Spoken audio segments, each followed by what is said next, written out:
Good morning, everyone. I'm going to call meeting number 9 of the General Government Licensing Committee to order. I'd like to welcome committee members and anybody in attendance today, to members of the public and to the media.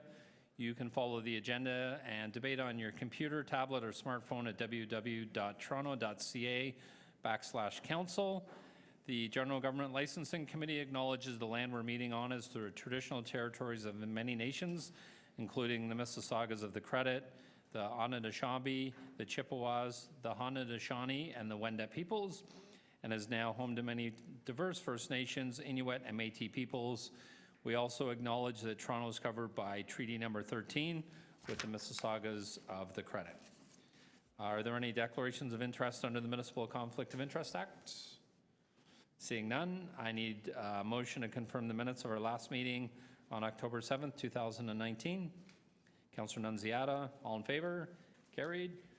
There's speakers list on the green sheet in front of you. We have one speaker listed for item number 13. Communications are in front of you as well. We'll go through the agenda. GL 9.1 is the Revenue Services Division overview. They're going to give a presentation. Number 2 is 9:45 a.m. hearing for apportionment of property taxes as of November 18th, 2019.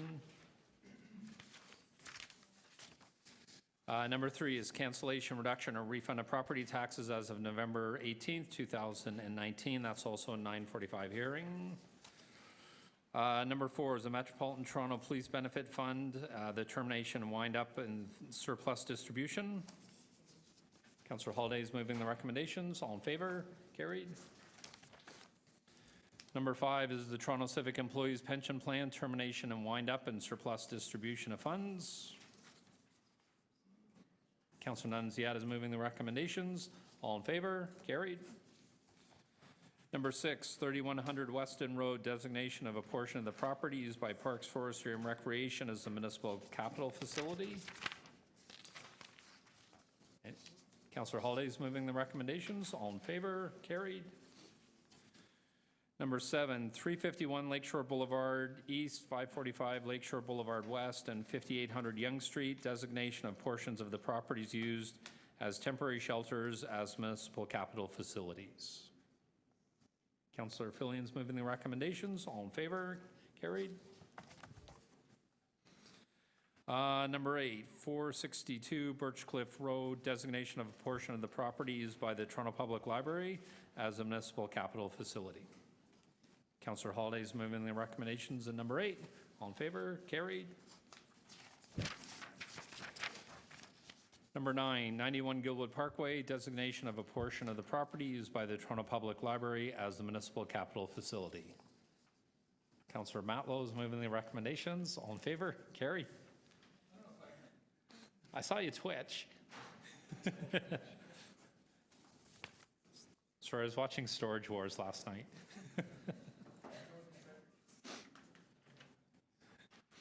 Number 10, update on the circular procurement implementation plan and framework.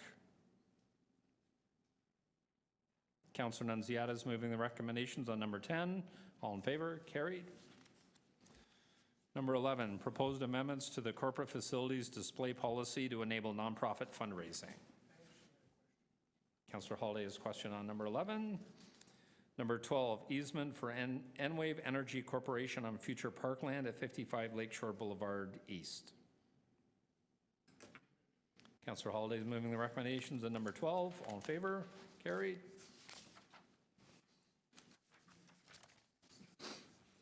Number 13, City Hall Council Chamber modernization options. We have a deputation on that one. Number 14, amendments to delegated authorities for corporate real estate management functions. Anybody like to move that? Councillor Holiday, all in favor of the recommendations. Number 14, carried. Number 15, contract awarded by the bid award panel during the 2019 summer recess period. Councillor Nunziata is moving the recommendations. Number 15, all in favor, carried. Number 16, provision of non-competitive proprietary software licenses from SAP Canada Incorporated for the SAP Enterprise HANA solution. Councillor Hawley, moving the recommendations on number 16. All in favor? Carried. Number 17, award of negotiable request for proposal number 6907-19-0145 to Canada Clean Fuels Incorporated for supply of various fuels and services. Councillor Holiday is moving the recommendations. Number 17, all in favor? Carried. Number 18, non-union employee separation costs for 2018. Sorry? You hold up? Okay, Councillor Fillion's holding number 18. Number 19, occupational health and safety record for the first and second quarters of 2019. Councillor Holiday is holding number 19. Number 20, municipal licensing and standards, additional information on enforcement strategy and service standards. Councillor Fillion's holding number 20. Number 21, accessibility in the underground path system. Councillor Nunziata is moving number 21. All in favor? Carried. Okay, we will go back to the beginning. Item number 1 is a Revenue Services Division overview.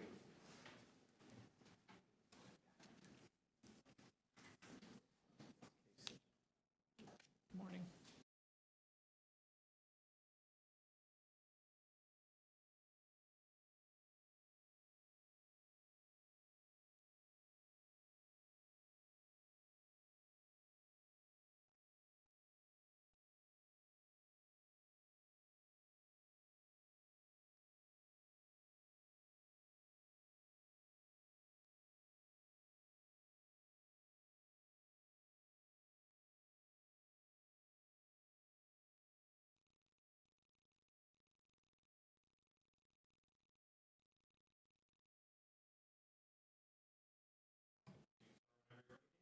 Good morning.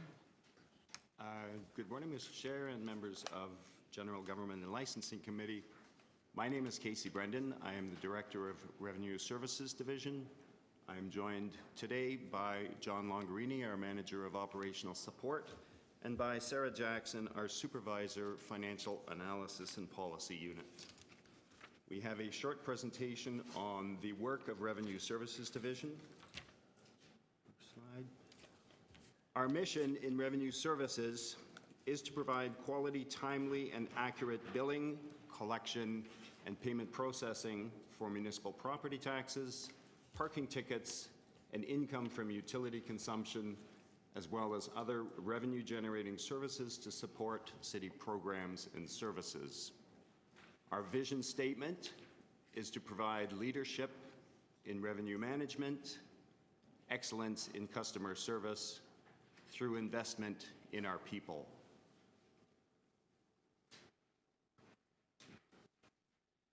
You will be familiar with the old adage that there are two things certain in life, that is death and taxes. Unofficially, Revenue Services has adopted as its adage, there are two certainties in life, taxes and user fees.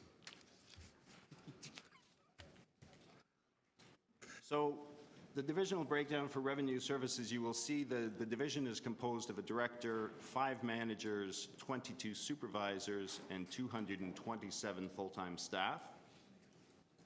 And our programs are shown across the top. The major functional areas are property assessment and taxation, utility billing and parking ticket operations, operational support, our customer service, and revenue accounting and collection. Next. So our major operations then are property tax, utility billing.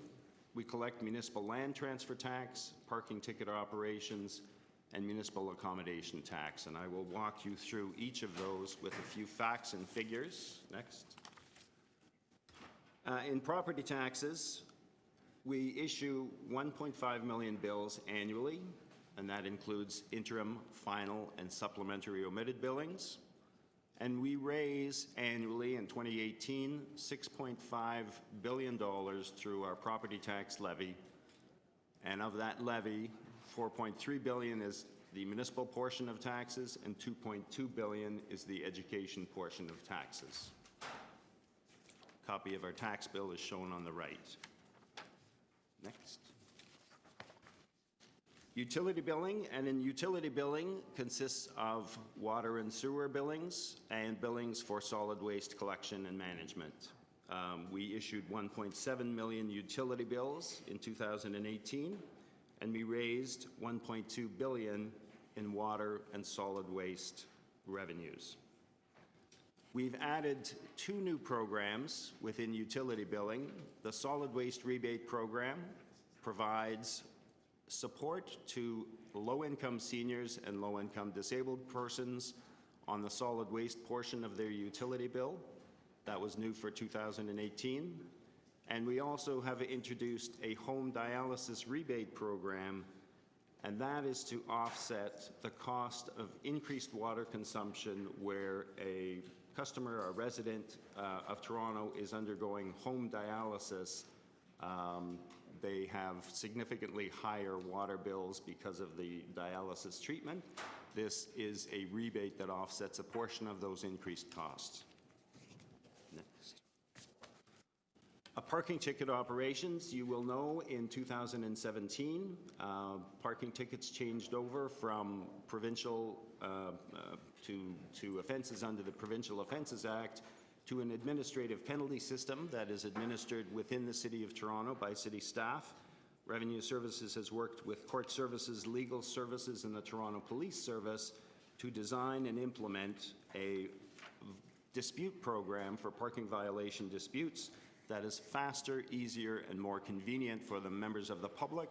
You will see that our dispute times, the average time to process a dispute has been reduced to 53 days from previously 225 days under the provincial offences system. 73% of parking violation notices where people have filed disputes, they are using the online method to resolve their dispute. So they apply online, they get an answer online, and that has speeded up significantly the process. We've also seen a significant reduction in drive-away cancellations. There was almost 46,000 drive-away cancellations in 2017. These are offenses where the person drives away before the issuing officer can actually issue the ticket. We now have the ability under the administrative penalty system to mail out those violations to those offenders, and so we have reduced significantly the number of people that are getting away by driving away before their ticket is issued. In 2018, we collected $103 million in parking fines and fees, and that was 2.2 million parking tickets, so we're roughly 2 million parking tickets issued every year. Revenue Services Division also administers the municipal land transfer tax, which generated $800 million in revenue in 2018. And we have started collecting the municipal accommodation tax. The hotel tax is now in place with approximately $35 million collected last year. And that money, part of that money goes to fund Tourism Toronto, and the other half goes to fund city programs and services. We will also, in Revenue Services, be responsible for the collection of the municipal accommodation tax on short-term rentals, which are your overnight, your Airbnb rentals. But the authority to levy and collect that tax is pending the decision at the local planning appeal tribunal. Next. The tax and utility relief programs operated by Revenue Services include our cancellation and deferral program for property taxes, a water rebate program, rebates for registered charities within the City of Toronto, property tax rebates, and property tax rebates for ethnocultural centres and veterans clubhouses and Legion halls. And finally, our customer service facet, Given the number of operations, billings, utility billings, property tax billing, parking ticket interactions, we deal with approximately 3.6 million customers per year. We field within revenue services over 140,000 calls that have been referred to us by 311. And we complete over 26,000 inquiries via written correspondence, and we serve 235,000 customers annually at our customer service counter locations, which are located in each of the civic centers, City Hall and Metro Hall. These are pictures of two of our staff at North York Civic Center and Toronto City Hall. So if you've walked past, you will recognize the people at wickets number 2 and 3 there. Typically, reports considered at General Government and Licensing Committee, you will be familiar with these. These are actually on today's agenda. The apportionment of property taxes. This is a report that allows us to split unpaid taxes from older parcels to the newly created parcels following a severance. This is item 9.2 on today's agenda. Council has delegated authority to the General Government and Licensing Committee to hold these hearings. This is a statutory hearing that is required under the City of Toronto Act, and the apportionment of taxes allows for the recovery of unpaid taxes on land that has been severed. A similar report is the cancellation, reduction, or refund of property tax report, also on today's agenda. These are tax appeal applications that are made to the Treasurer, which permits Council to cancel, reduce, or refund taxes where a change has occurred mid-year. And so if your property taxes change mid-year because of a change event, this allows us to adjust your taxes for that taxation year. In-year changes include when a property is destroyed by fire or demolished, becomes unusable due to renovations or repairs, becomes exempt from taxation, or is reclassified due to a change in use. This is also a statutory hearing that has been delegated. The authority was delegated to the General Government and Licensing Committee to hold those statutory hearings. Additionally, reports presented to GGLC include those reports that designate a property as a municipal capital facility. You had 4 of those items on today's agenda. And a municipal capital facility is land where a property is used for a municipal purpose or where a municipality occupies leased space that would otherwise be taxable. And the best example of that is where the city has a library that occupies space in a shopping mall. Ordinarily, that space would be taxable, and the owner or the tenant would pay taxes on that space. Because it's operated by a municipality for a public library, that space becomes exempt. The city enters into an agreement with the landlord or the tenant to provide that municipal capital facility, and the City of Toronto Act actually allows us to exempt from taxation for municipal and school taxes those municipal capital facilities. And as I said, eligible municipal capital facilities include those used for the general administration of the city, properties that are used culturally, recreationally, or for tourist purposes, social and health services, transit and transportation, community centers, libraries, any facilities used for policing or fire.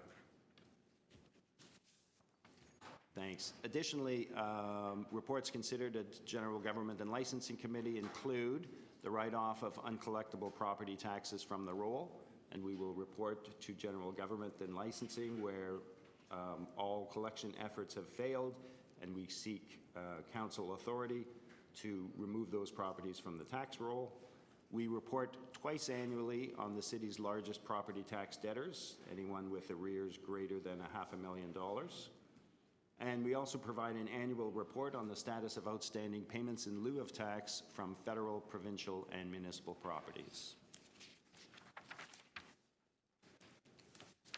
Additionally, Revenue Services prepares and presents these reports not to this committee but to Executive Committee. We report annually on the heads and beds levy on institutions. These are taxation amounts that are levied on provincial institutions such as colleges and universities, public hospitals, and correctional facilities. And that rate for heads and beds has been set at $75 per provincial hospital bed, full-time student or resident place. We also report annually on the levy on railway roadways and rights-of-way and on power utility and distribution corridors. And in 2019, we raised $7.1 million for that levy on railway rights-of-ways and power utility. And briefly, I will walk you through some recent customer service enhancements and where we're going. In North York, we've installed a queuematic queuing system. This is where you take a number and it says now serving number 14.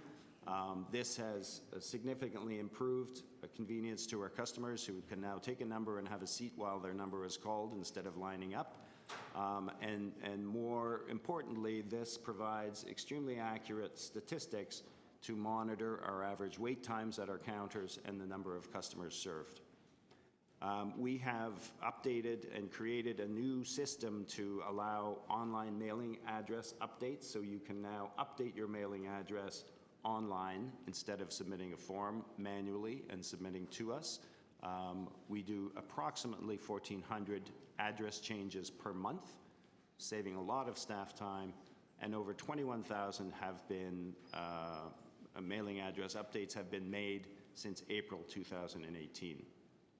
We've also have an online property tax lookup tool, and we've put more information in there so that it's more user-friendly and more helpful to our customers to show past payment history and detailed messaging where there are credits or overdue amounts shown on your property tax account.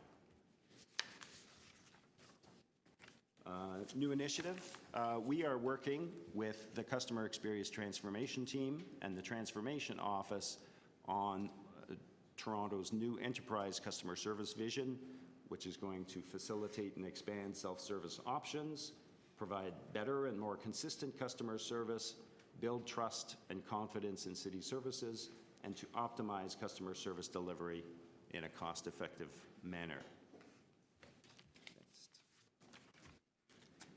And finally, this is my last slide. These are initiatives that we're working on. We have actually approached the Canada Revenue Agency, the CRA, to provide automated income verification. And this will allow us to speed up the process and put more accuracy around verifying income for eligibility purposes for our tax and utility relief programs. This is a pilot. We expect to have this up and running early in 2020. We continue to modernize our tax and utility billing system, and we are now looking at a full-scale integration of all of our financial information in our tax and utility billing systems with our SAP financial systems. We are looking at e-billing options for property tax and utility accounts for those people who prefer to receive their bills via email. We are facilitating and expanding online applications. We have a lot of programs that people apply for. Right now, it's a very manual process and a paper-driven form process. We are looking at moving our application process online. And we are also looking to facilitate online remittances for municipal accommodation tax. When we start taxing short-term rentals, we will need a means to allow those operators to pay, and we will be designing, working with corporate INT, on a system to provide online payment ability. And we are undertaking further updates to our online utility lookup to include billing and payment history. That is what we do. Those are the types of reports that come to General Government and Licensing Committee. Are there questions? Thank you, Casey. Appreciate the presentation. Questions of staff? Councillor Holyday. Thanks for talking to us today. At the beginning of the presentation, you mentioned there's 1.5 million tax bills and 1.7 million utility bills. How many customer accounts do we have for tax bills compared to utility bills? Utility billing, we have about 475,000 accounts. Okay? And that is residential, commercial, industrial accounts. Property taxes, we have approximately 860,000, accounts.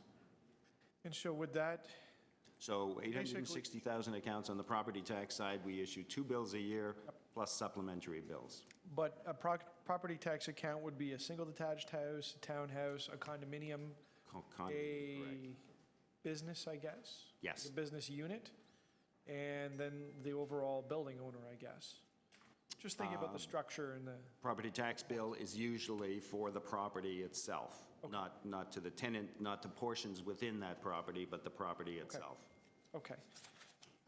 Just over the parking tickets, 2.2 million parking tickets issues, but there's a note here that says 73% of parking violation notices choosing to dispute the online, use the online dispute process.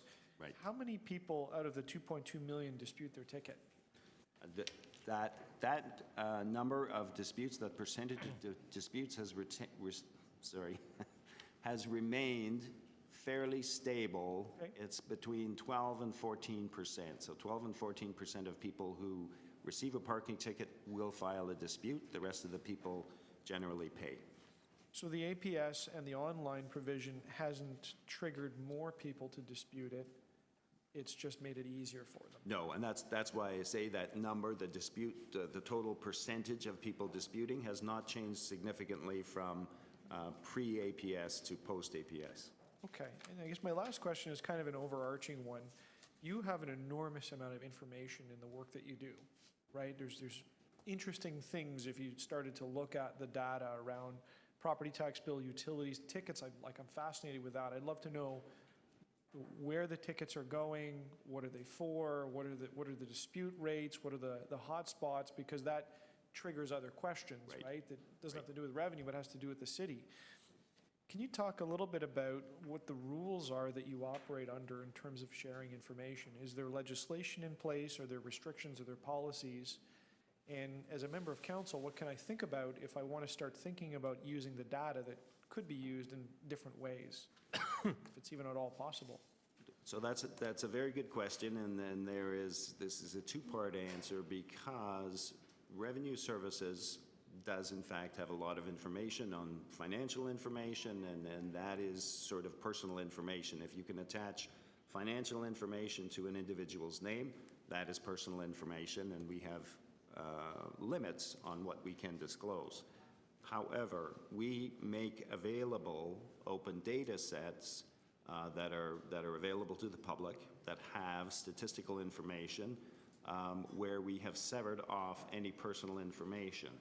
So for instance, you can get parking ticket data. You can see all of the parking ticket by offense type, by where they were generated, the fine amounts. You just can't see personal information. In this case, that would be who received the ticket, license plate, so that is severed in an open data set. We do the same thing for taxes and utility, in that there is information that is made available without personal information.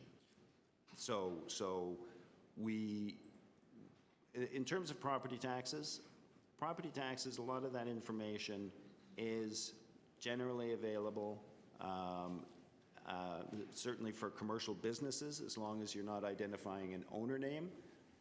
The amount of property tax, the amount of taxes paid by a property is in the public domain, as long as you're not attaching an individual's name, the owner's name, for instance. But if it's a numbered company, the property taxes they pay for their property is information that's in the public domain. Is there a way to push the limit further? So there's the concept of private information, but there's also the concept of uniqueness of the records. So to me, it would be really interesting to know this particular building uses this much utility services in terms of water and in terms of waste. And you could match those all together, but you never would have to reveal the particular private piece of information, but you could connect the dots. And by the way, there's a same car gets a ticket in front of that building every week, but we don't know whose car that is. Right. I'm interested because it's a way to explore further. And what are the rules around that hold us back? Last question, Councillor. Thanks.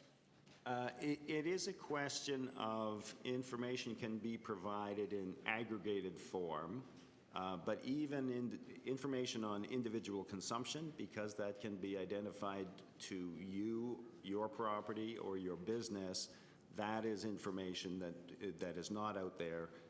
As long as it can be related to a particular operation that you can name consumption, then that's not releasable.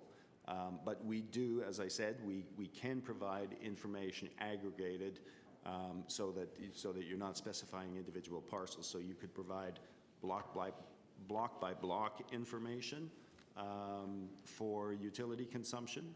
The City of Toronto is actually participating with a provincial initiative to have large building owners report on their energy and utility consumption. So that information is out there, but it would depend on the specific request, how you wanted that information as to how we could release it. Thank you, Councillor Holyday. Councillor Nunziata. Yes, thank you. Going back to the parking tickets. So the percentage of parking tickets on individuals disputing the tickets, do you have the percentage on how many of them were canceled during through the dispute process? That is I will answer in the general. Of 100 parking tickets issued, we collect about 83 of those parking tickets. They are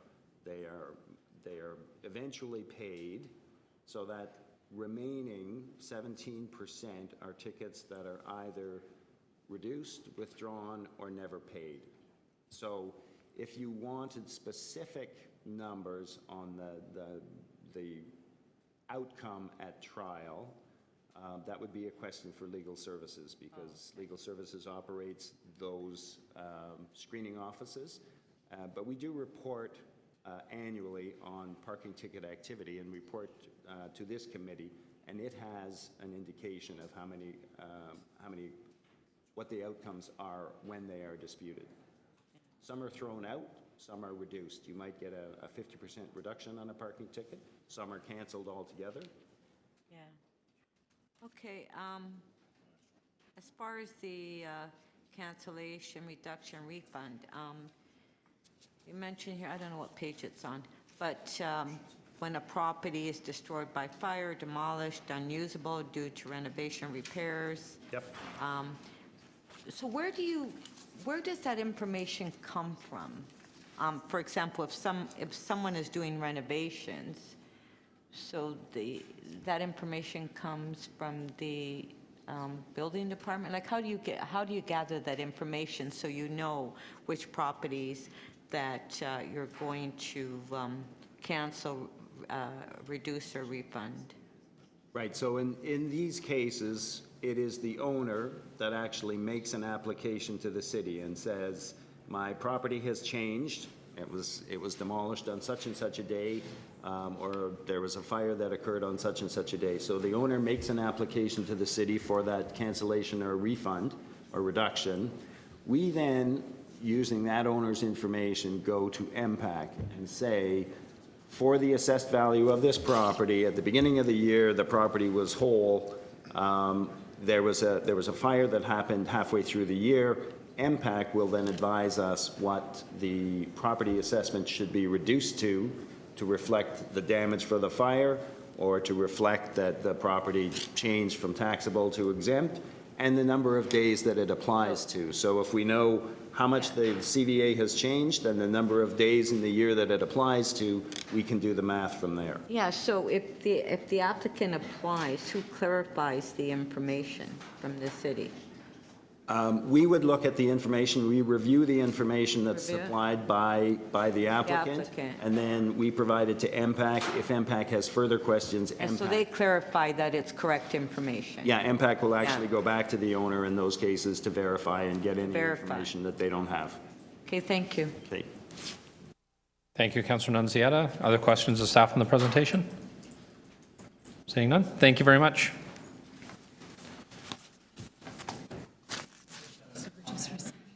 Sorry, yep. Just want to say, of all the interactions with different people who collect money from me or my constituents, I find by far the best customer service, I'm very happy to say, with the city, like, you know, miles above if we all think of our interactions with the, God help us, the utility companies, the cable companies. So I think we're doing a great job in this area, and thanks for the good work. Thank you. Other speakers? Councillor Fillion, would you like to move receipt of the report? Sure. Councillor Fillion's moving receipt of the report. All in favor? Carried. Our next item is number 2, apportionment of property taxes as of November 18th, 2019. It's a 9:45 a.m. hearing. I have no listed deputants. Is there anybody that would like to speak to this item? Seeing none, I'm going to move the following amendment. That recommendation number 1 be replaced with the following. The General Government Licensing Committee approve the apportionment of property taxes in the amounts outlined in Appendixes A and B under the columns entitled Apportion, Tax, and Apportion Phase-in/Capping, excluding the following application in Appendix B. Roll number 1919-05-3-350-02600, known as 36th Street for the tax year 2018 in Ward number 3. Questions of the member, Councillor Matlow? Are you able to just articulate what you're doing? Sorry? Can you tell us what you're doing? Sure, we're apportioning the taxes for this piece of property in Ward number 3 at 36th Street. Is there, if not you, is there someone who could just explain why this in particular property? Casey? Just so I know what I'm voting on. Sure. Casey? Through you, Mr. Chair, thank you for the question. So in this case, the report that's in front of you identifies a number of properties where we are apportioning the taxes. So it will show the old taxes and the individual apportioned amounts. This motion removes one property where we have recommended an apportionment, and the reason for the removal in this case is because the taxes were fully paid. Okay. So we no longer need to apportion the taxes. In this case, this is being withdrawn from the list of properties that we're apportioning because we got our money on this one. Thank you, Casey, and Paul, your explanation was very clear too. Thank you. Thank you, Councillor. I couldn't have said it better than It Casey. was obvious. All in favor of the amendment? Carried. Item is amended. All in favor? Carried. Item number 3 is also 9:45 a.m. hearing, cancellation, reduction, or refund of property taxes as of November 18th, 2019. And I don't think we have any amendments. Is there anybody that would like to speak to this item? Seeing none, does any members of the committee have questions of staff? Councillor Matlow? Nope, okay. Speakers? I'll move the recommendations in the report. All in favor? Carried. We are going to go to item number 13, City Hall Council Chambers Modernization Options. We have one speaker, Mr. Miguel Avila. Sorry? There's no speakers on 11. Still have it outstanding. I thought I'd take care of the deputy first.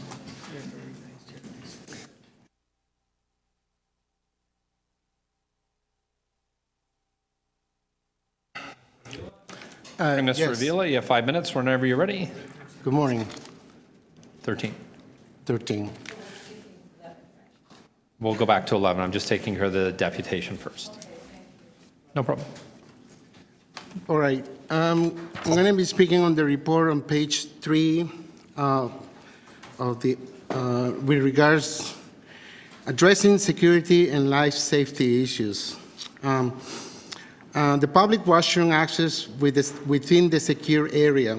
The council chamber public washrooms are located in the council chamber east tower elevator landing area, which is outside the secure area.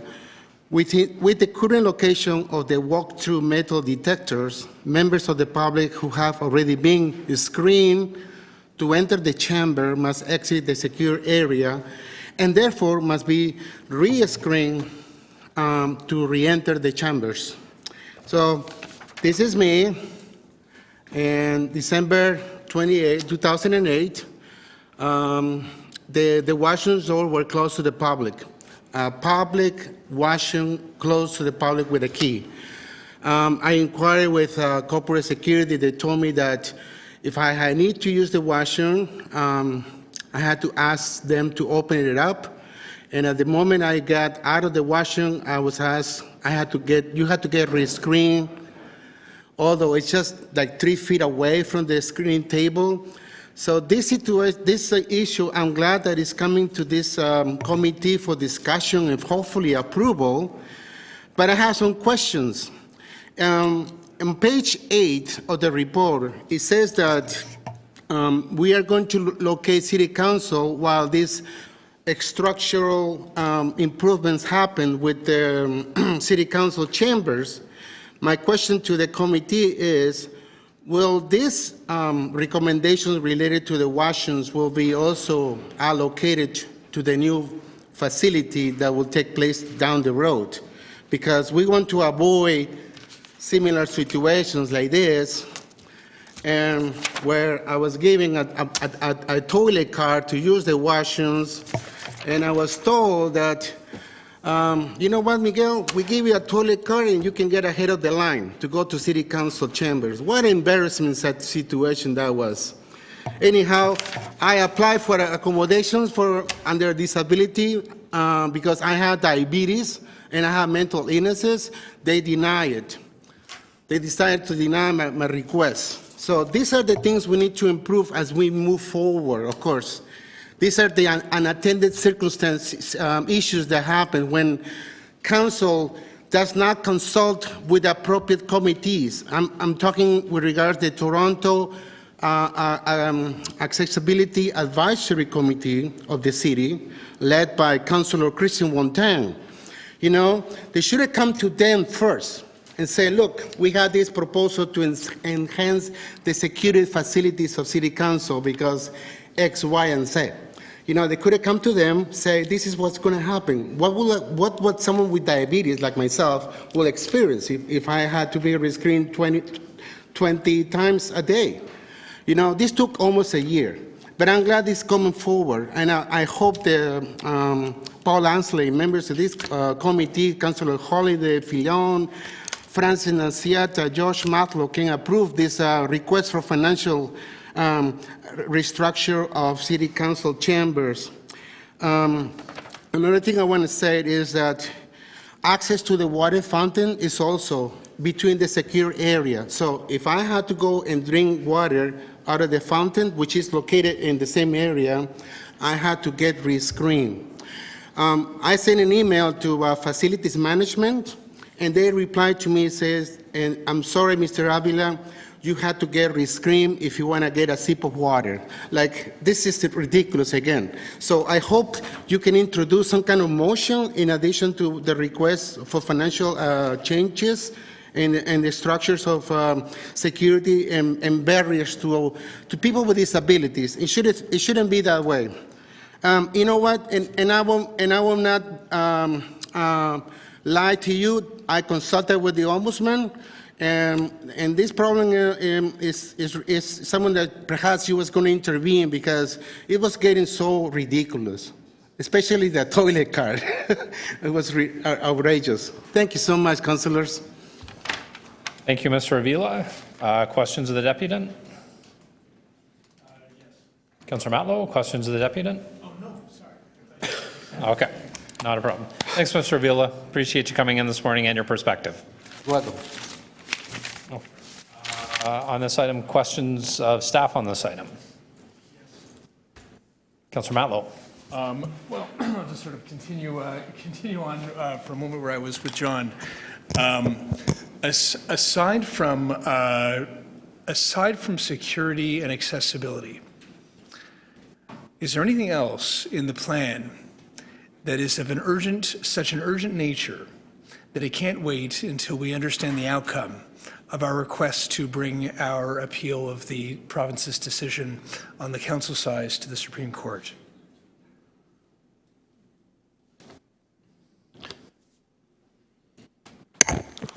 Through the chair, from Toronto Accessibility Design Guidelines and from the audits we've done, we don't perceive there to be any impediments currently.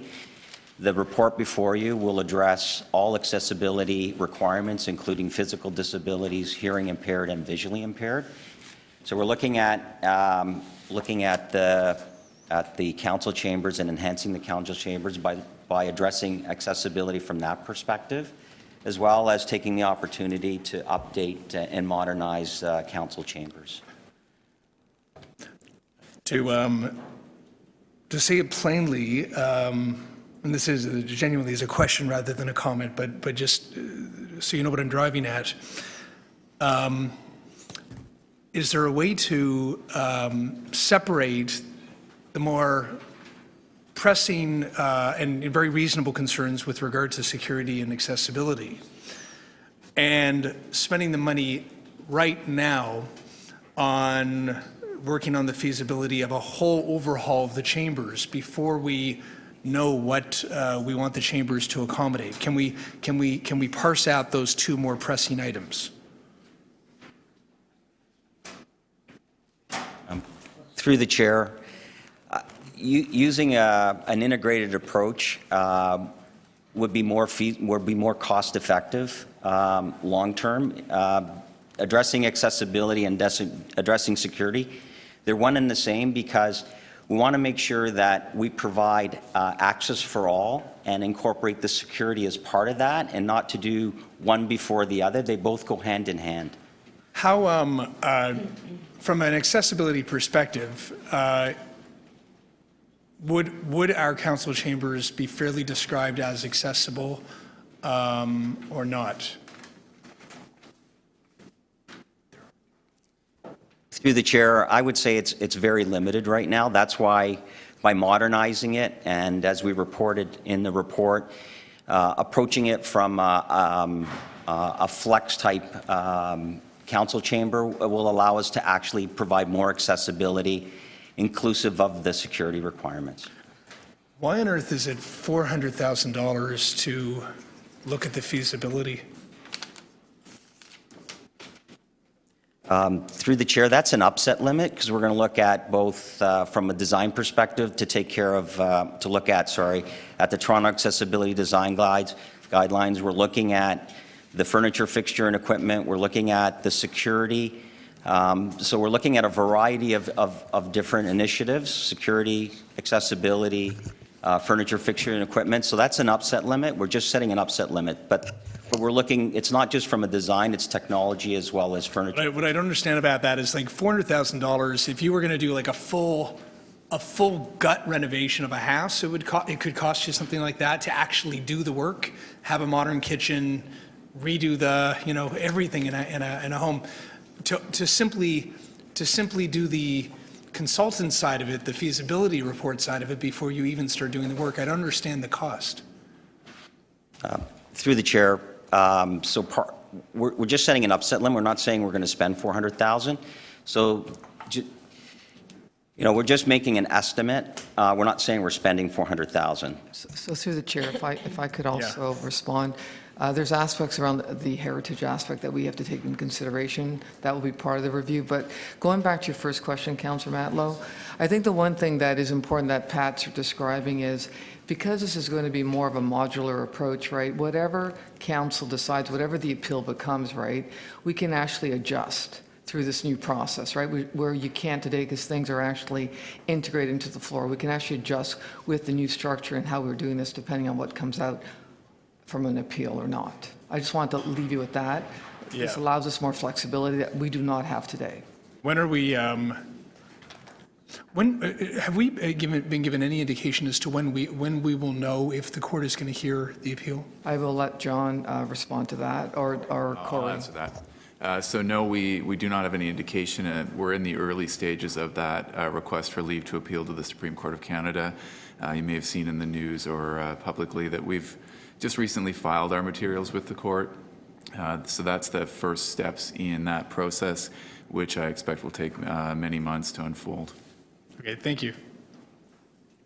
Thank you, Councillor Matlow. Other questions of staff? Councillor Holyday? I think it's a brief one. I've noticed that the cell phone reception is miserable in that chamber. And while I don't spend a lot of time yakking on my phone during council, do send the odd text message and rely on the data. Is there a way to have a look at that from a technology perspective? Because I know the cell towers, I think, are outside the building, but is there something that could be woven into the technology consideration to try to deal with that? Because I'm sure members of the public have the same issue.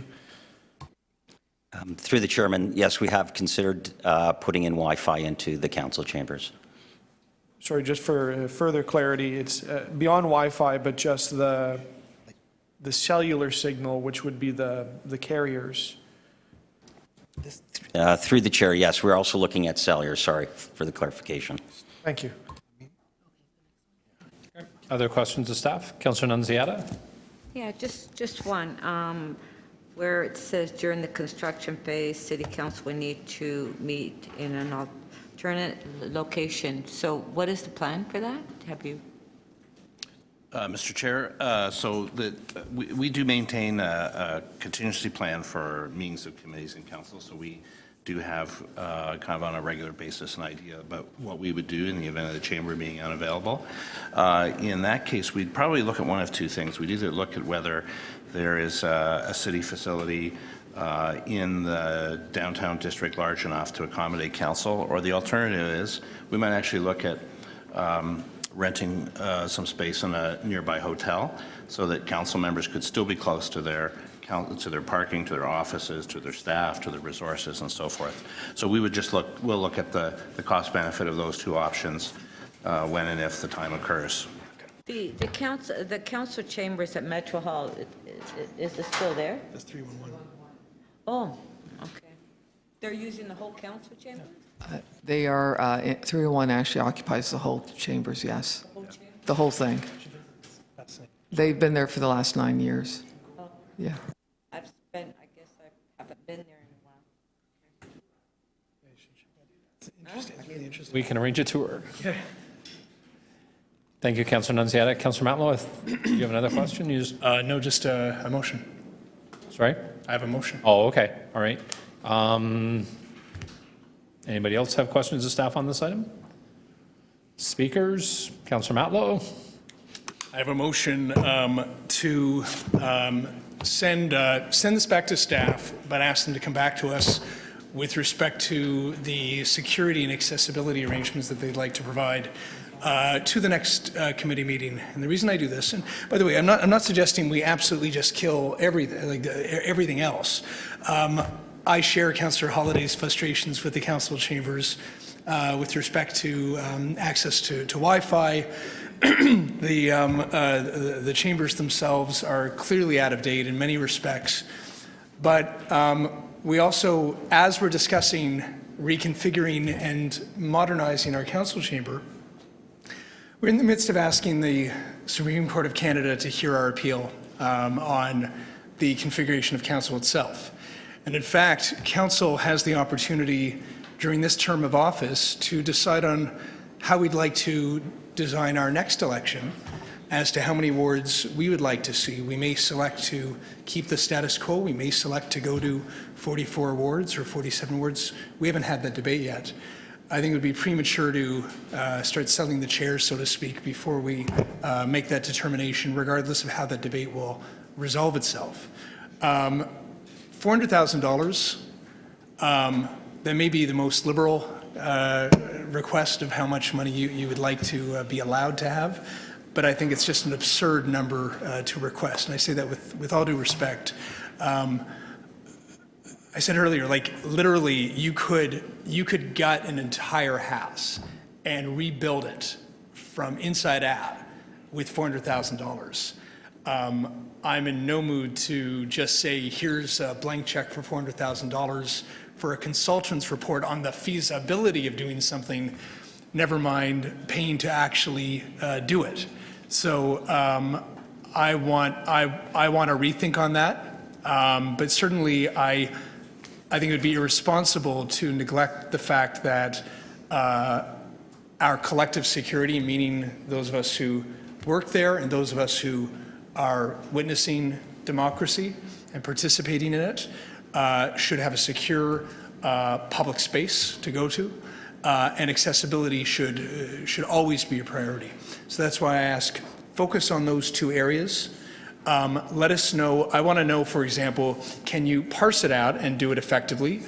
If what you're saying is true and it would be more expensive, explain that to us, and we need to understand that reality, and then maybe we'll make a different decision. I want to understand, for example, does it need to be $400,000? Can you ask for half that price tag? Go do another rethink. I'm not comfortable to support it moving forward the way it is. And ultimately, cart before the horse. I really do think that we need to make a decision about where we want to go with this council chamber before we decide how to design it. Questions of the mover. I saw Councillor Holliday's hand. Thank you. Thank you for the motion. I just wondered if the councillor could clarify, the spirit of this is these are the needs to have versus the nice to have. So you've pulled out accessibility and security, but I guess the concept is those are like the minimum changes that need to be done versus the other stuff, which which contributes to function and so on, but this happens. Which I want, by the way. Like this is urgent. Yeah, I agree. I agree with modernizing all the technology. Like I personally, I would like to have that there, but I do recognize that security and accessibility, like we can't. That has to move forward. Okay, thank you. Okay, thank you. Other questions of the mover? Seeing none. Speakers? No other speakers? No? Okay. All right. So I'm last. So I'm going to start off by saying I appreciate the intent of Councillor Matlow's motion, but I also look at the council chamber as what we need: AOAD accessibility requirements, emergency requirements, technology. The buttons that we use upstairs in the chamber, the last I heard from staff, they're buying them third party. Those buttons aren't available anymore. That when we look at modernizing the chamber, it can be done in a module components. So regardless of whether we have 24 members or we go back to 45, it can be done in a modular way to accommodate numbers. I think as we move forward, security-wise, it's important. I think that, the comment made about $400,000, on the face of it, I don't want to reach the point where we're saying to staff, we've been told the $400,000 is the upper level.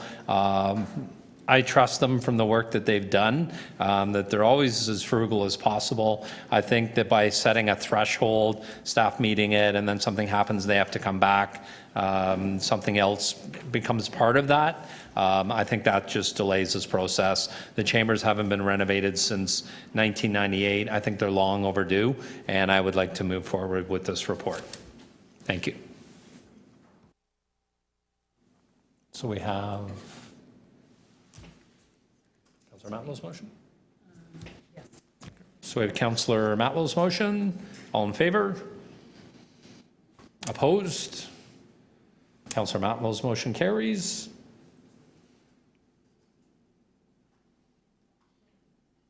think we have to do, okay. All right, so that deals with that item. We do have a registered speaker for item number 20, which is the Municipal Licensing and Standards, additional information on enforcement strategies and service standards. Helen Chalice.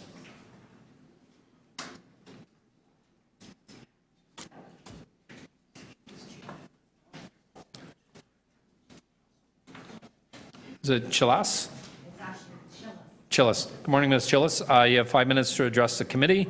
After you've spoken for 5 minutes, any of the committee members can ask you questions for up to 5 minutes, and then the committee will debate this internally.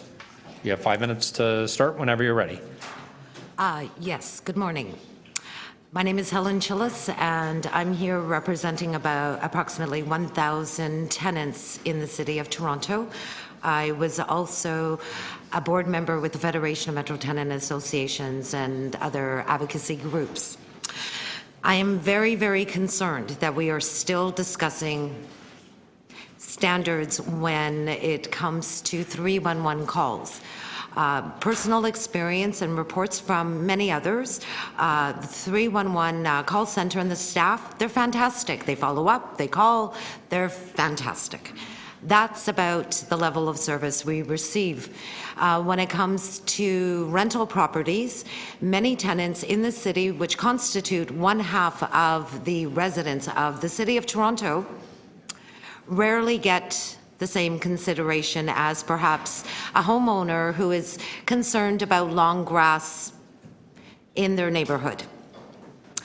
We have been dealing with issues now for well over 10 years, and I, for one, am tired coming here to City Hall to discuss the same issues over and over again. Well, all we hear continuously is that our city staff and our departments, our public departments, need more time. In a regular workplace, I don't think that that's the way a regular workplace works. I think we need to step it up. We don't need to, we must step it up. We keep speaking of aging infrastructure. There are aging buildings throughout the city. We keep speaking of affordability within housing.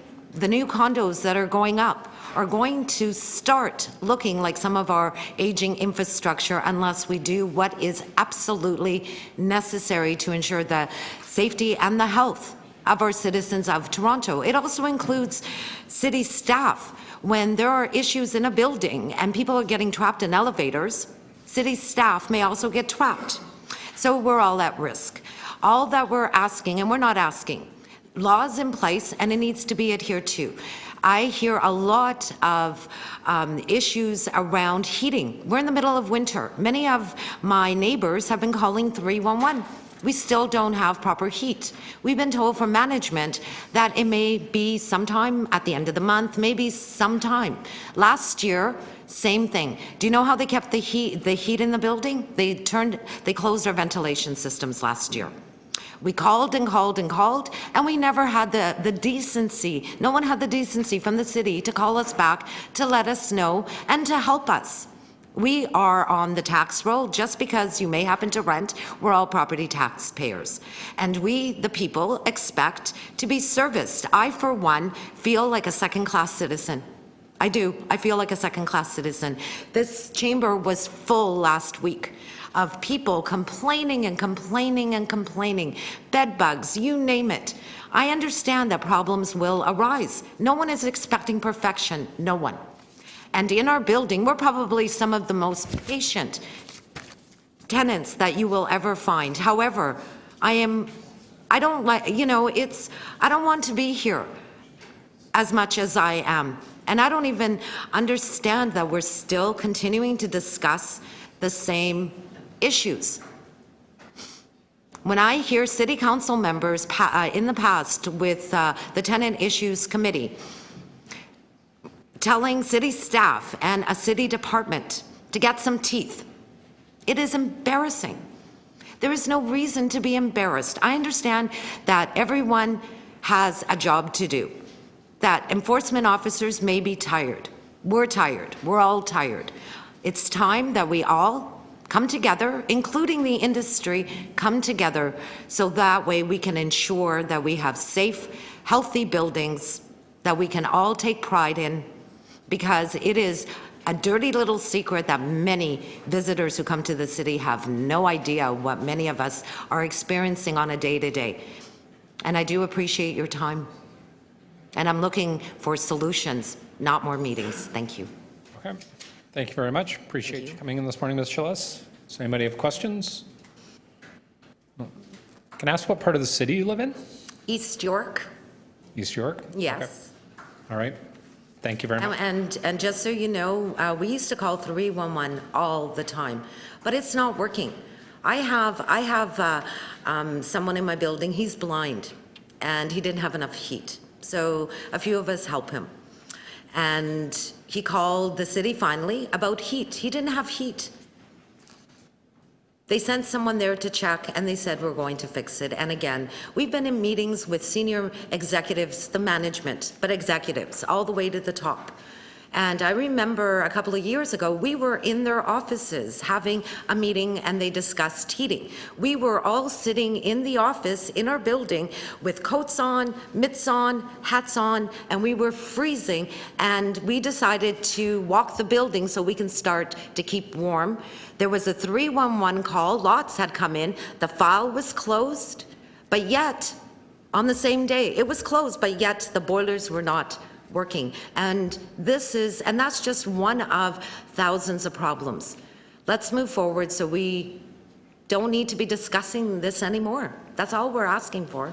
Okay. And in your building in particular, have you reached out to your city councillor or had a I meeting of have, tenants and with we're them? in talks right now. Yes, we also had a fire a couple of weeks ago, and apparently we're waiting for the fire report. Apparently the fire life safety equipment apparently wasn't working inside the unit, and we're now dealing with the fire marshal's office and investigations. We're not feeling safe. And from your comments, you're in a privately owned building, not a... Yes, it's private. It's private, and our building used to be known as the Jewel of East York. Okay. Yes. All right. Thank you very much. Appreciate you coming in this morning. I appreciate it. Thank you. Councillor Filion, you held this item. Do you have questions of staff? We're on number 20. I was just actually writing a motion. Okay. Would you like to come back to number 20? Yeah, because we still have some other items. Yep, we can do that. Yeah. So we'll move back to the beginning of the agenda, number 11, proposed amendments to the corporate facilities display policy to enable nonprofit fundraising. Councillor Holliday, you held that item. Do you have questions of staff? Thank you. Yeah, it's a small one. I wondered if the proposed amendments permit small things like bake sales to occur in our facilities. I know we've got different organizations that host them. Through the chair, no. No, bake sales can occur. They can. They can, yes. They can. Okay, Yes, so there's no. yes. There's no restrictions to bake sales. Okay, because I saw something in here about, requiring handmade products and that sort of thing, and there's no changes in here that would impact bake sales as a, Through the chair, absolutely not. I want to get a cookie at the Etobicoke Civic Center once in a while, there's no problem. So would I. Okay, that's very good. Thank you very much. Yep. Okay. Councillor Nunziata, you have questions of staff? We're at 11, right? Yes. Okay, because I was at 11, we're at 20, okay. Just for staff, on 11, this is in response to the member's motion by Councillor Fletcher and Councillor Bradford, right? So can you explain what the intent of their motion was? Because we do have the bylaws and that, but I'm not sure if that captures what the intent of the motion is, so if you can just enlighten me. The intent of the motion was to allow charitable organizations and nonprofit organizations to conduct fundraising events in civic centers. The way it had been revised in 2017 was that they had to have they had to line themselves with a city division to do that. So that restricted organizations like, in this case, the East Rotary Club, that actually does fundraising events to give back to communities, that actually restricted that. So we wanted to change that to allow for charitable organizations actually to conduct fundraising events. So that's going back to before we amended the bylaw, right? That is correct. But that excludes political parties, right? That is correct. Okay. Okay. Other questions of staff on this item? Councillor Holiday, did you want to speak? Any speakers on this item? Councillor Holly's moving the recommendations on number 11. All in favor? Carried.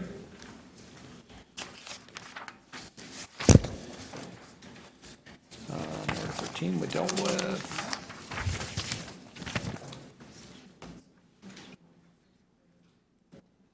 We are on number 18, non-union employee separation costs for 2018, held by Councillor Filion. Do you have questions of staff? I have some questions, and I'll obviously have to keep them public, that there's a possibility we could need to go in camera. Okay. I'm looking, sorry, just let me find it here. I'm looking at the chart on page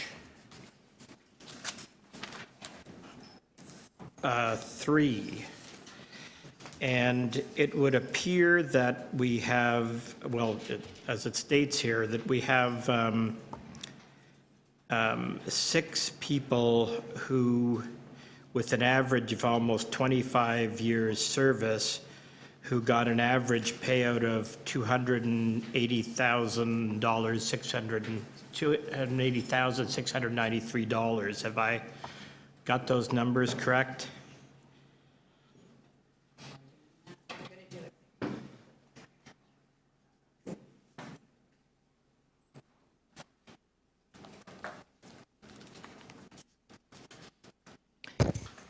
That's correct.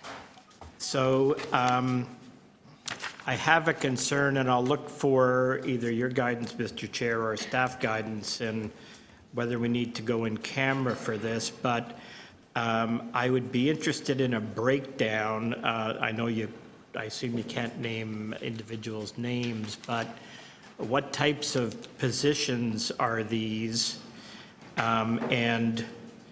And I guess I could ask this of the total number of 21, in how many, I guess, is it possible to get a breakdown of, I'll ask it that way, is it possible to get a breakdown of the reasons for these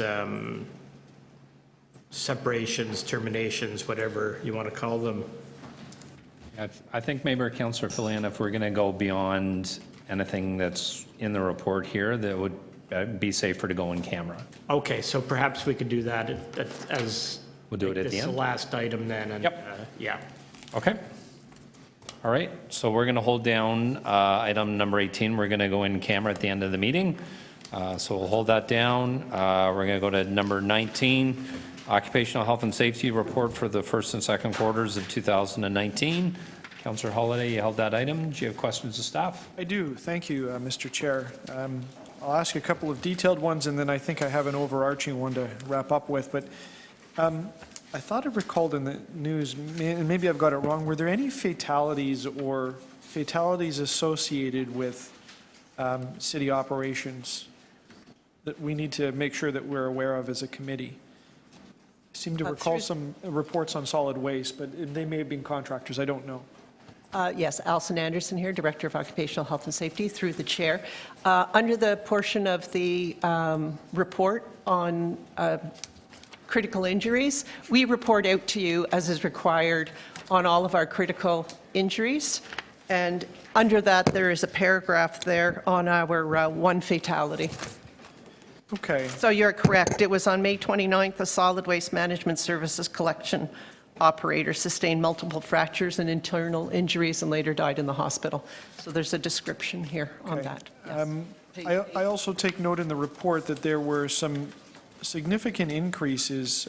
Slips, trips, and falls increased by 41%, and transportation accidents went from 8 to 19.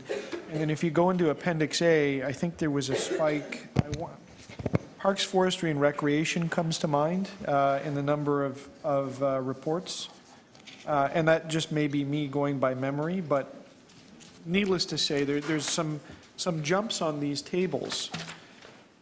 And so I guess my general question to staff is why are these reports coming to the committee? And what should the committee be doing with them in light of, a really significant thing like a fatality or notices in the report that say that there are jumps? Should we be asking more questions of you? Should we be commissioning reports or looking for assurances on this? I just want to make sure that we're doing our duty and not just looking at a report and throwing it aside.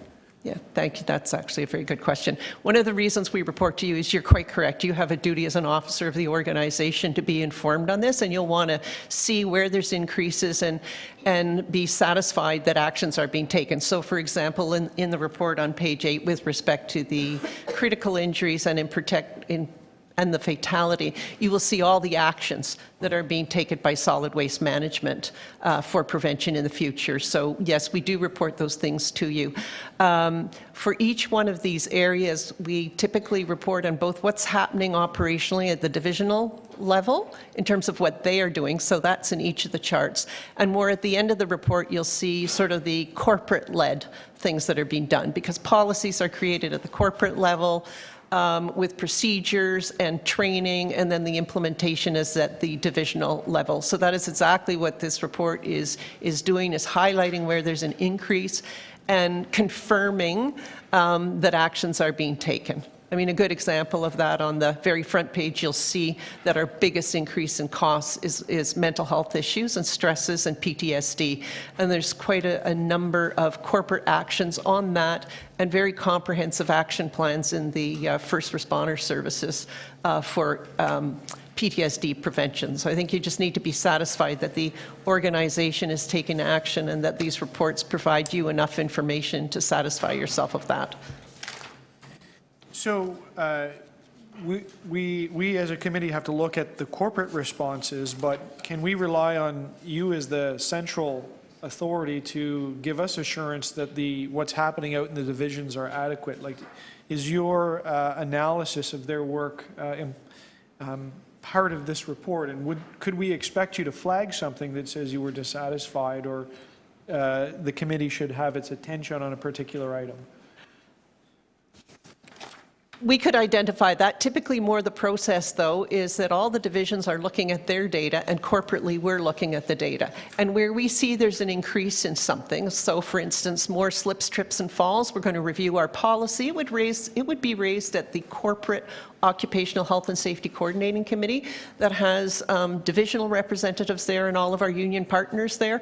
And we would go, whoa, look, we look at the stats every time we meet, which is 5 or 6 times a year, and we identify where there's increases. We put working groups together to say whether we need to revise the policies, procedures, or training, and then we monitor it.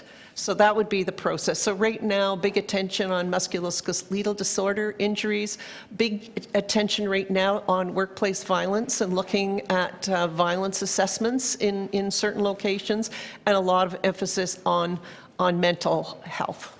Some of those percentages in the graphs look like a big number, like 40, but it might be that for an organization this size, we've gone from 9 to 12 or something. It's not a huge number of vehicle accidents, say, for an organization this size. But we look at all that. If there was a point where we needed further action to be taken beyond the coordinating committee, yes, we would highlight it for you here. Okay. Last. Okay. Okay. Other questions on this item? Seeing none. Speakers? Councillor Holyday, you held the item. Did you want to speak or move the motions? Councillor Holyday is moving the recommendations on number 19. All in favor? Carried. Councillor Filion, we're back to number 20. Yes. I'll start with questions of staff. Okay. So a bit of a preamble to this. I did meet with staff last week and was encouraged by their candor as to why their report didn't address the motion that we passed here several months ago. And to summarize a long conversation, and I don't want to put words in anyone's mouth, so I'll frame this as a question. Is it correct that we, in effect, do not have performance standards for anything other than the first reporting of a response to a complaint? Through the chair to the councillor, you're correct. The focus to date has been on that initial response. We fully recognize that that is not a good performance measure, and we're moving towards outcome measures, again, so we clearly understand the resolution and the outcome. So correct, you have identified a gap that the division has. It's one we've had for several years, and I'm glad that you've highlighted it because it's something that needs to be addressed. So when the motion asked for, and this is the wording of the motion that we adopted in September, performance standards for actually dealing with and closing files related to complaints in by law enforcement and investigative services. The reason we didn't get that report is that we don't have any performance standards in those areas. That is correct, and what we have a large body of work to undertake to develop those.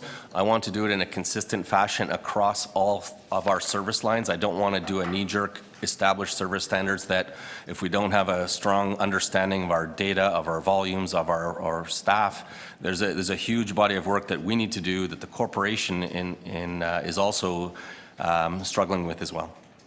And I do appreciate the candor. I wish the report had just said that. We don't have any performance standards, and so we're working on developing some. I think perhaps the staff that wrote it thought that it said that, but it's, you know, it was kind of hard to gather.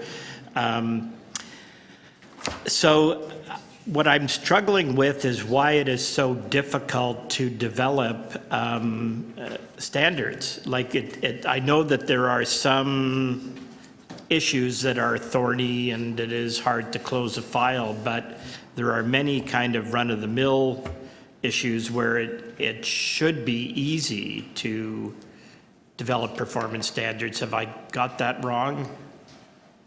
No, it's a part of the body of work that we're looking to undertake. There are simpler case files and there are more complex case files. We need to do that work and we need to understand the difference. The other piece of work that we need to do, and we haven't done in the investigation services, are priority based.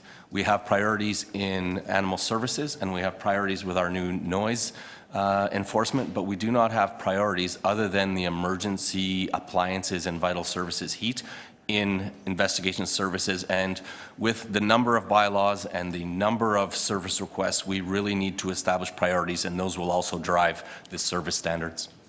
And so is it not possible, if this is a complicated body of work to do in its totality, can we not have performance standards in areas that are less complex where it would be relatively simple to develop some? Can we not have those in the short term?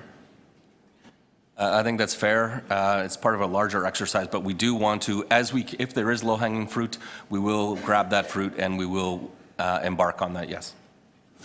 And on the issue of the North York staff, again, to kind of cut to the chase, is it correct that the staff in investigative services and by law enforcement who were previously worked in the North York Civic Center and were redeployed to Scarborough, is it correct that they start their day now in Scarborough and then drive to North York?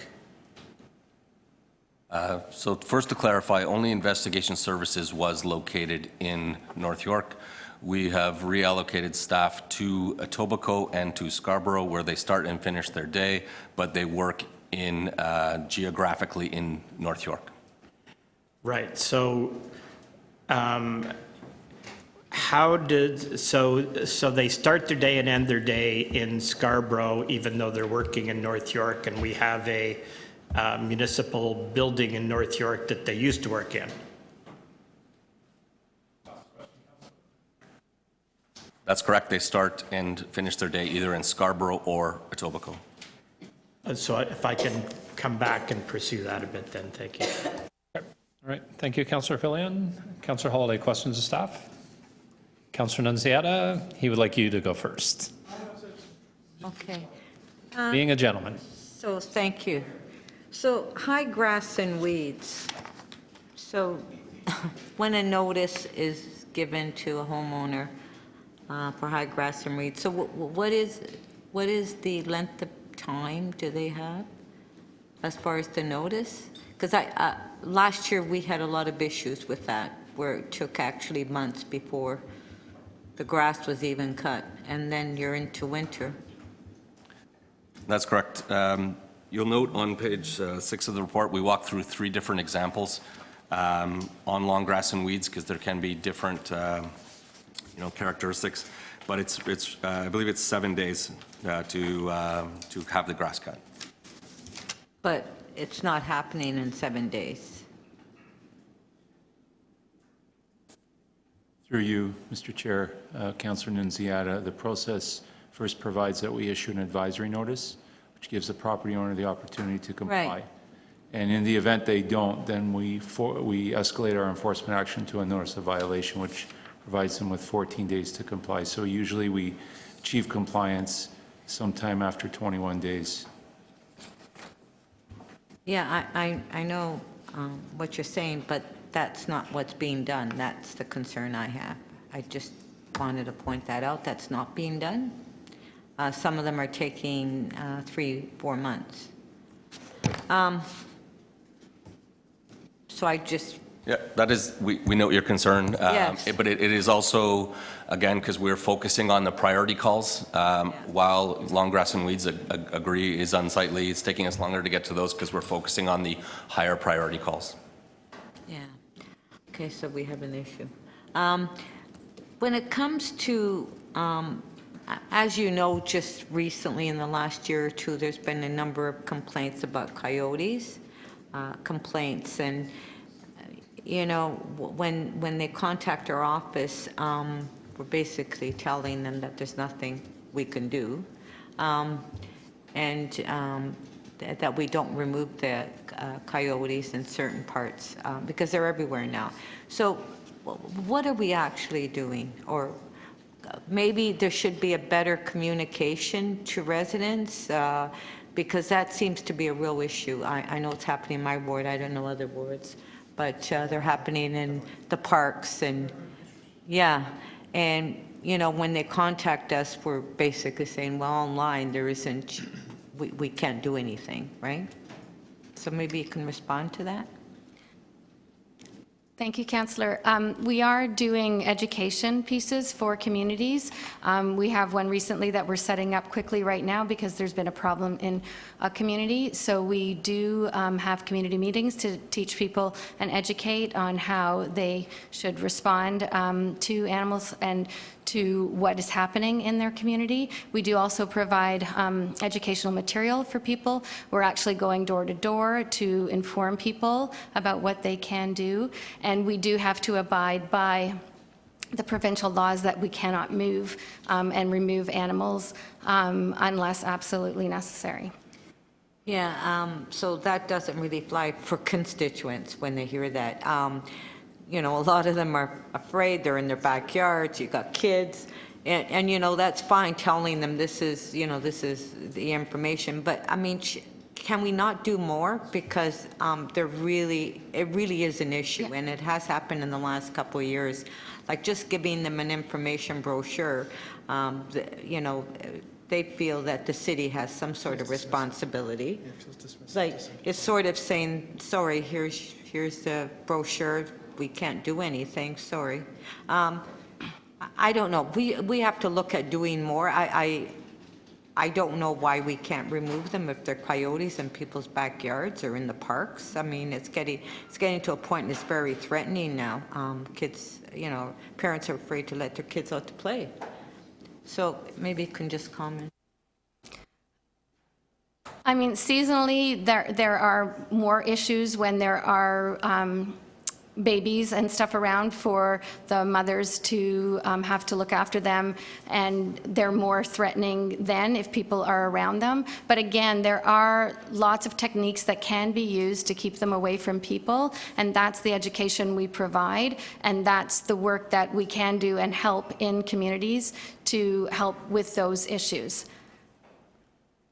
Okay, thank you. Other questions of staff? Councillor Holyday.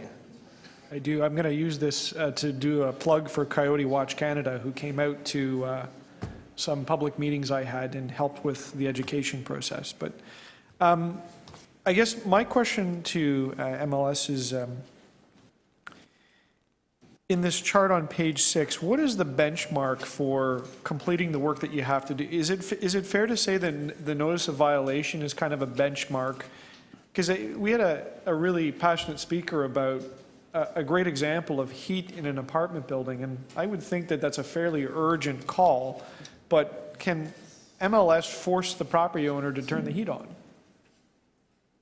What's our benchmark on saying, we've done the critical component that we're able to do, and then there's a different phase beyond that, I think.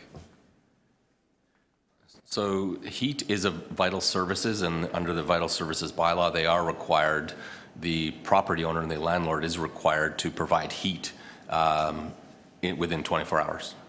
So, but what's the process? You get a call that somebody says, look, there's no heat in my building. I'm really concerned somebody's breaking the law here. What happens? 311 processes the call, they give it to you, and what happens next? Through you, Mr. Chair, Councillor Holyday, what happens next is an officer will go out to the property, confirm that there's no heat or low heat, contrary to the bylaw, which is 21 degrees. They'll contact property management, someone on site, a landlord, a super, and have them at the very least provide temporary source of heat until such time the heat can be restored. Sometimes, depending on the scope, it's replacing a part or bleeding some rads in older buildings or what have you, but usually the heat is back on within 24 hours of our response. It was a good example brought forward, though, and I'm sure there's situations that there are problems, it doesn't get resolved. What are the powers of MLS? What can you do? Do you give them a ticket? Do you seize control of the building? Do you give them a notice of violation? What is the next step that you can do within your continuum of powers? Usually next step in enforcement, Councillor, is a ticket. You write a fine, and they're subject to that fine daily. So do we track stats from the point of the call to the point of notice of violation, I guess, is the correct term for that, or is it something else that's the ticket that I talked about? Ticket is in response to failure to comply with a notice of violation. Okay, so we have a bunch of steps that we can do as a city under the law in various circumstances, and are we tracking our performance from the time the call is into those various steps? Because the one thing I worry about is that maybe there are files that are closed, but at some point, MLS can't force somebody to do something. It becomes a court matter, doesn't it? So this is through the chair. Part of our issue with tracking and monitoring is our systems are over 25 years old. We're moving to a new case management system because we need to be able to track those different steps, and we're not able to now, or we're not able to do it very well. Is there any sub-process for those problem files where you've done your part, you've got to the notice of violation, you've issued a ticket or whatever it is that you can do within your powers, and you could do that all within minutes, or you could do that within days, and we can talk at length about how you're doing within, the minutes, days, weeks period, because that's service levels. But then what happens beyond that, where you've exhausted all the pieces that you've got under the law, and what we're looking for as public and as members of council is closure on the issue? Is it prosecutions? Is it the court system? How do we keep an eye on those things, or am I misreading this, that there aren't many problems that get to that level?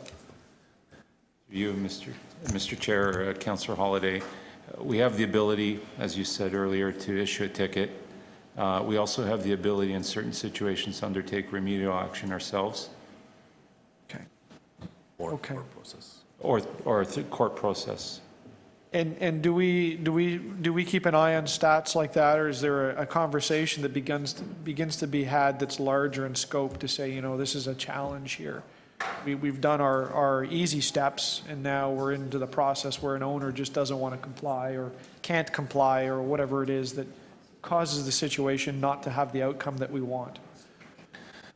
Through the chair, that's something we need to do on a debrief on a number of files and get a sense of what's happening, how we're doing, and again, that's a big piece of where we're moving to understand what we do, how well we do it, and is anyone better off, are kind of the three pieces that we note in our report on page 8 to try to understand how we're doing.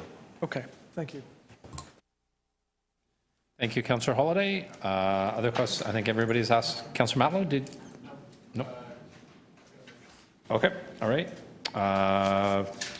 We'll go to speakers. Councillor Filion, we'll let you go first. You held this item? Yeah, I had some more questions, though. You have more questions? Yeah. Okay. So going back to the staff that were moved from North York out to Scarborough, the workday is 7 hours minus a couple of coffee breaks, so it's 6.5 hours. Would that be right? Through the chair, that's correct. Okay, so that comes out to 390 minutes. How much time does it take to travel from the North York Civic Centre to, which is sort of located in the center of North York, to the Scarborough Civic Centre?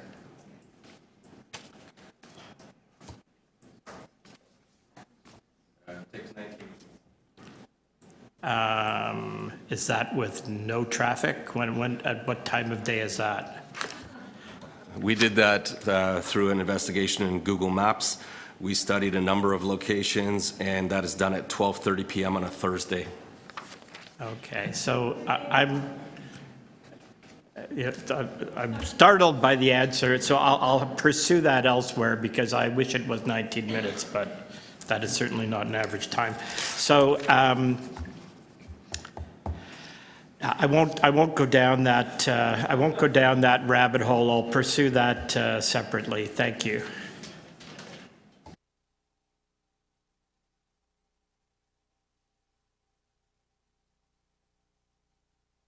Sorry, you're done, Councillor Filion? Okay, thank you. Speakers on this item. Councillor Filion, you held it?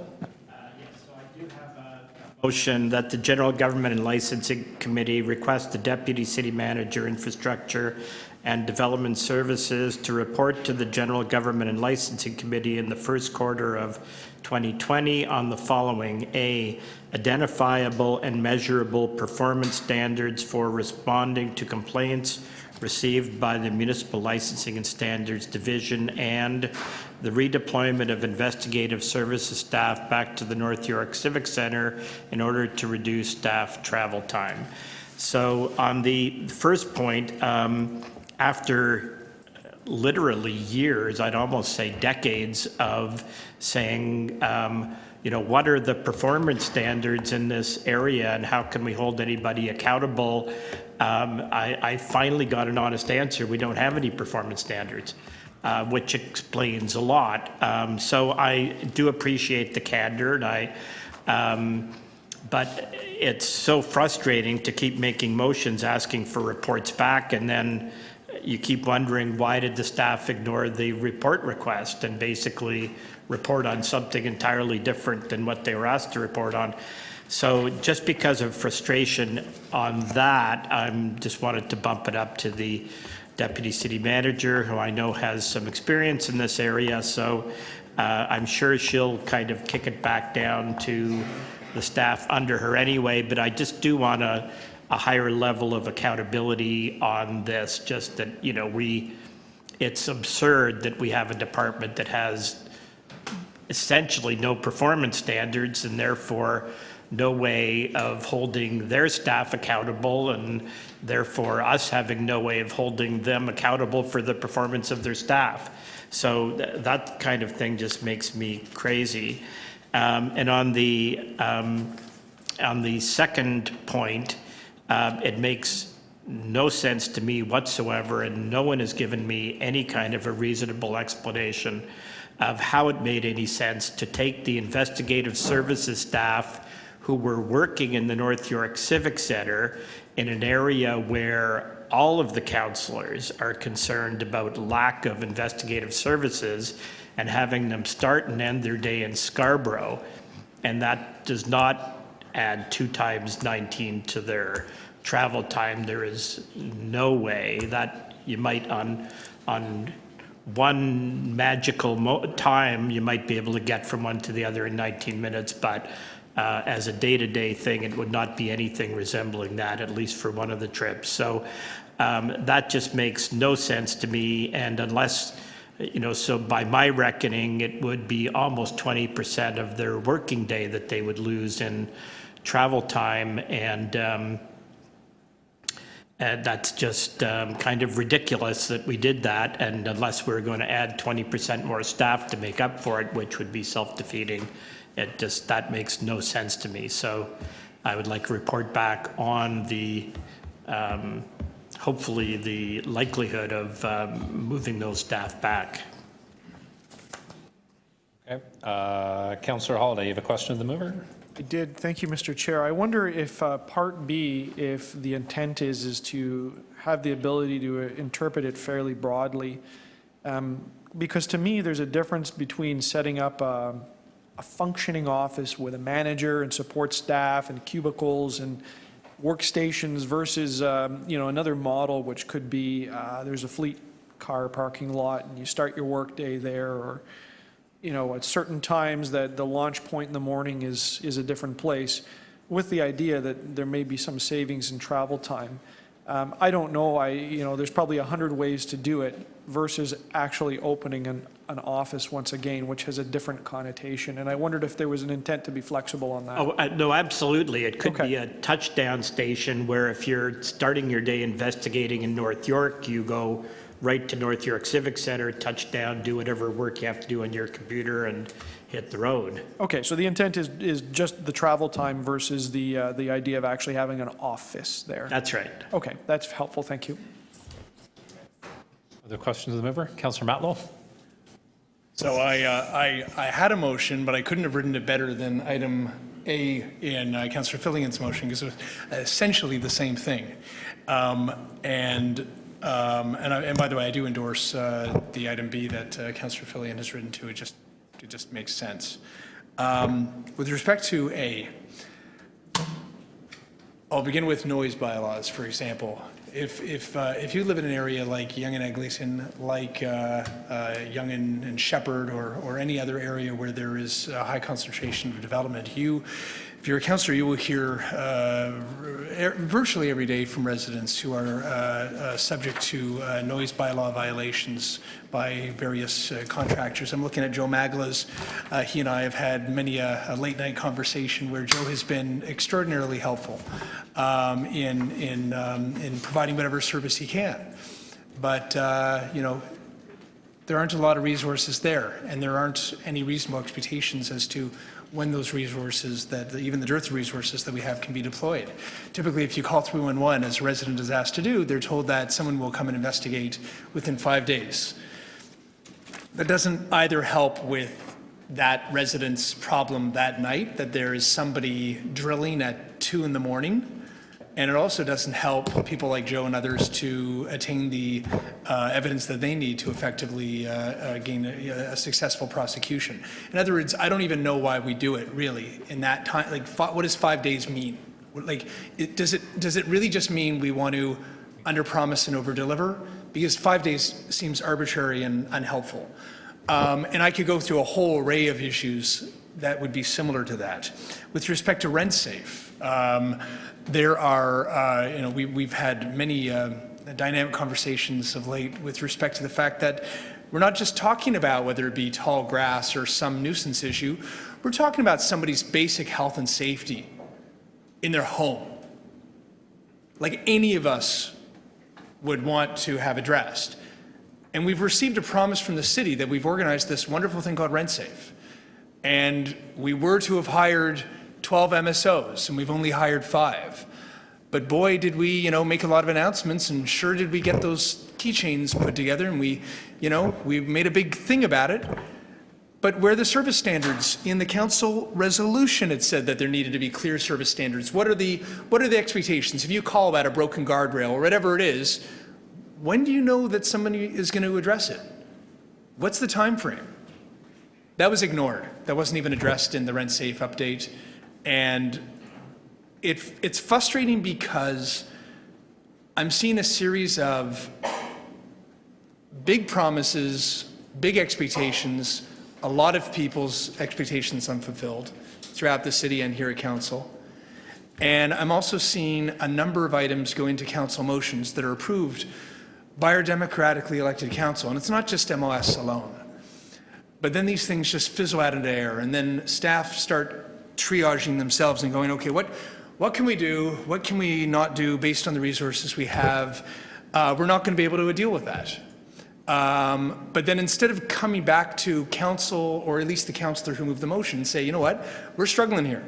Like, we can't do this by next January like you asked us to, or we don't know what to do with that. It just disappears. It doesn't happen until one of us has to go to staff and go, what happened with that motion that just got approved at council? Or what happened to that council motion that was approved 5 years ago and still nobody's done anything about it? I could look at every one of my council colleagues and each one of us have a story, if not many stories like that. It's just not right. It's not democratic. It's not the way this place should work. I also recognize that part of the fault is ours. We overload MLS. Nearly every meeting, we give them another big, huge responsibility, and we don't give them the resources to get the job done. Every meeting, we ask them to do like 5 new reports on something that we want them to do by tomorrow, and I get that. And that's not fair and reasonable either. So we need to work better together. We have to be more disciplined about what we're giving them, and then when we give them something to do, we've got to make sure that they're resourced to get the job done. When we do that, though, you need to actually go and hire those MSOs and get that job done, and don't spend that money elsewhere. I don't know if you are, but don't do it if you are. And also, get reports done by the time you say you're not, by the time we've told you. And if you can't, come to us early and say, you know what, we're having trouble here, and we need to figure this out. So why do we need service standards? Because the public and council has no idea what we're actually expecting you to do. You have no idea how to keep yourselves in check, as Councillor Fillion said, how to even hold your own staff accountable.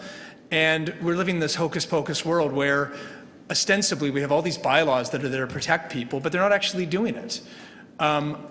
We need to do either one or maybe both of two things.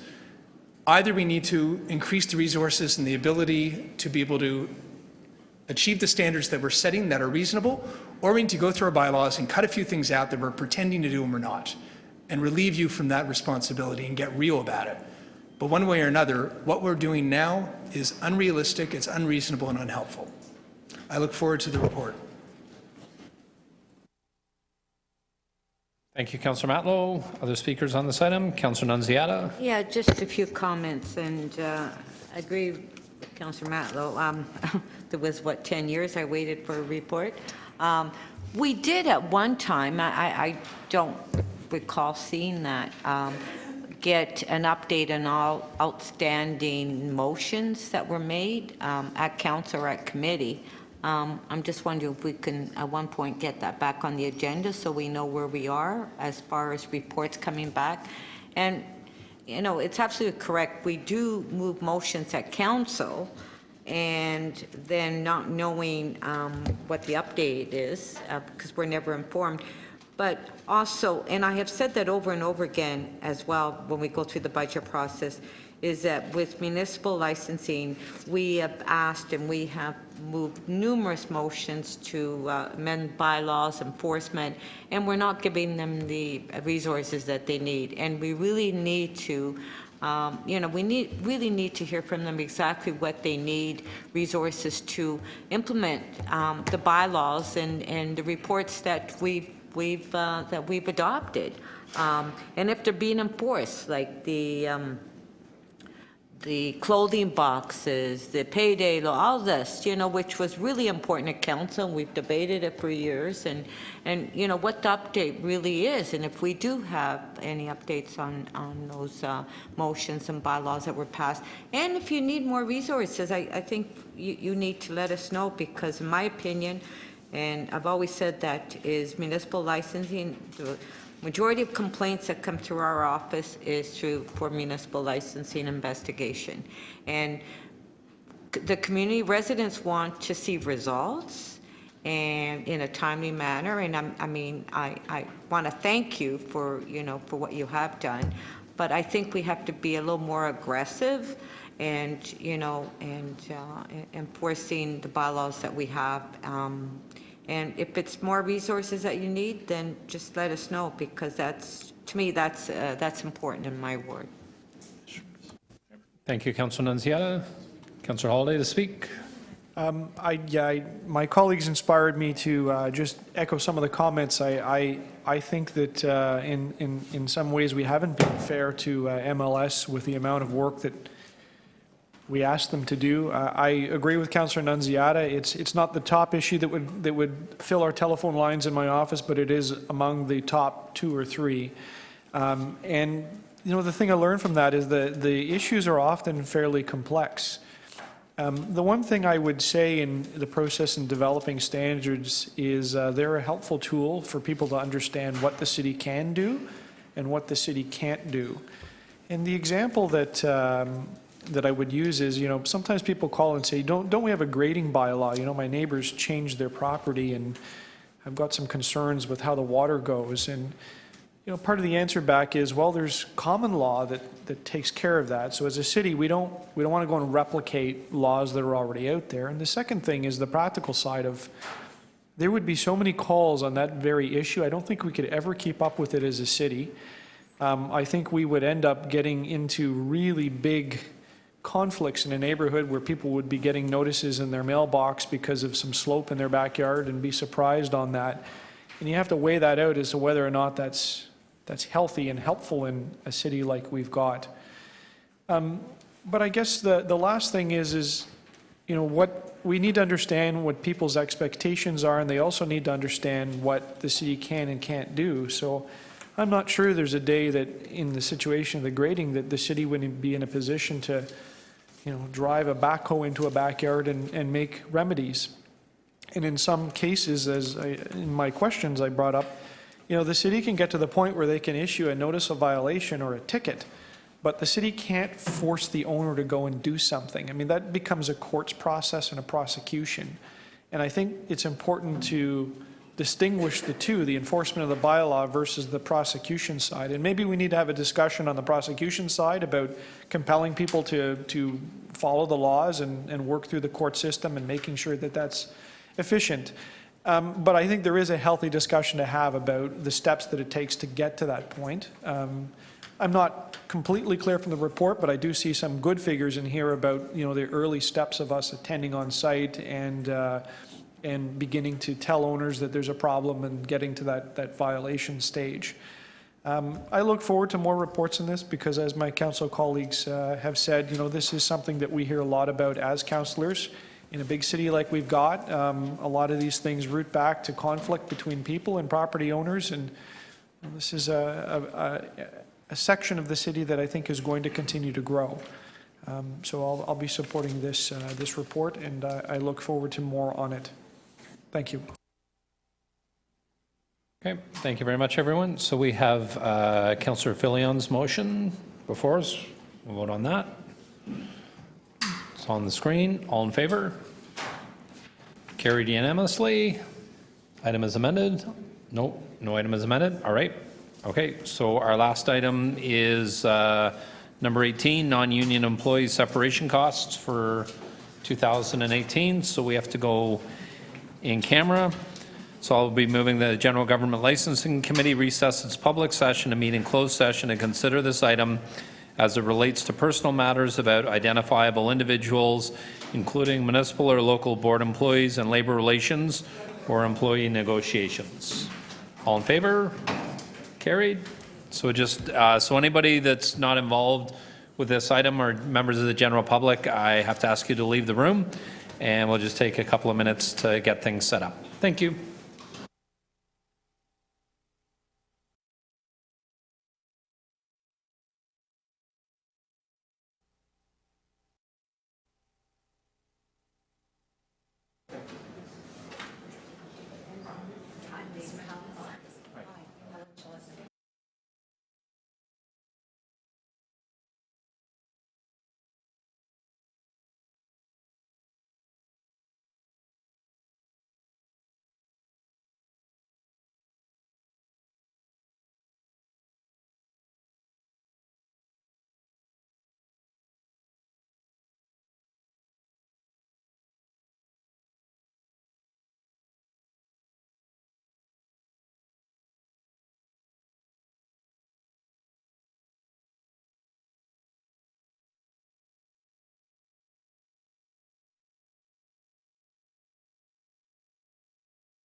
We're back in public.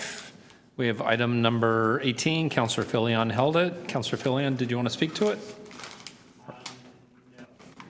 Okay. Did you want to move receipt of the report for information? All right. So Councillor Holiday is going to move the report for information. All in favor? Carried. That was unanimous. Somebody has the bylaw? Councillor Matlow? Sorry, I was looking for a yellow sheet. Councillor Matlow, would you like to read the bylaw? Yeah, I'm looking at the time. At 11:49 a.m. In the year of our Lord. That the General Government and Licensing Committee pass and declare as a bylaw a confirmatory bill to confirm the legislative proceedings of the General Government and Licensing Committee acting under delegated authority at Meeting 9 held on November 18th, 2019. Does anybody have any questions of the mover? I stand by this statement. All right. Seeing none, all in favor of the motion? Carried. Motion to adjourn, all in favor? Carried. Thank you, everyone.